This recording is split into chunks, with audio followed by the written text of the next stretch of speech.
Hello everyone, तपाईँहरू सम्पूर्णलाई स्वागत छ मेरो प्रो ऱ्याप अफिसियल युट्युब च्यानलमा। र आज हामी चाहिँ समरी पढ्नेछौँ एभ्री मर्निङ होइन आई वेक च्याप्टरको। त्यही भएर भिडियो ढिला नगरेर भिडियो चाहिँ सुरु गर्न चाहन्छु।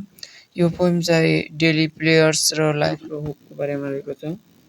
So let get started. Every morning the poets praise to God.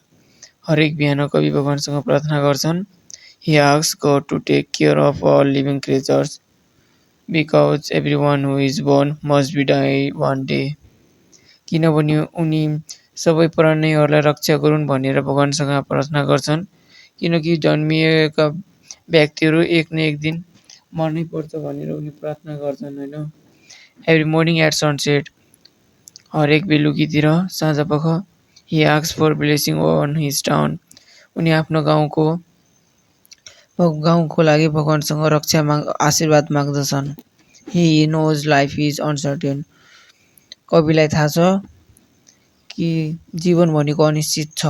Hee knows life is uncertain, tomorrow we may be live और वी मे नट, भोलि हामी उठ्नेछौँ वा उठ्ने छैनौँ भनेर। He talks about the people who live in Milk Wood, उनी भन्छन् कि कविले मिल्कवुड भन्ने ठाउँबारे कुरा गर्नुभएको छ। They are not completely good or nor be completely bad, मानिसहरू भनेका पुरै असल पनि छैनन् र पुरै खराब पनि छैनन् रे। But he believes God always is the best side of people, तर भगवानले चाहिँ सधैँ मानिसहरूको राम्रो पक्षलाई मात्रै हेर्नुहुन्छ भनेर उनले कविले भनेका छन्। त्यसै गरी at night he thanks God, साँझपख चाहिँ उनी भगवानलाई धन्यवाद दिन्छन्। Hopes to live another day, भोलि फेरि भेटौँला भनेर। And says good bye to the sun, र सूर्यलाई बिदा माग्छन्। ओन्ली फर नाउ, अहिलेको लागि मात्र। Because he knows the sun will rise again, किनभने उनलाई थाहा छ कि सूर्य भोलि पक्कै उदाउनेछ भनेर। त्यही भएर यो समरी, यसको मेन यो च्याप्टरको समरी मेसेज, सेन्ट्रल मेसेज के छ भन्ने बारे जानकारी लिउँ अब।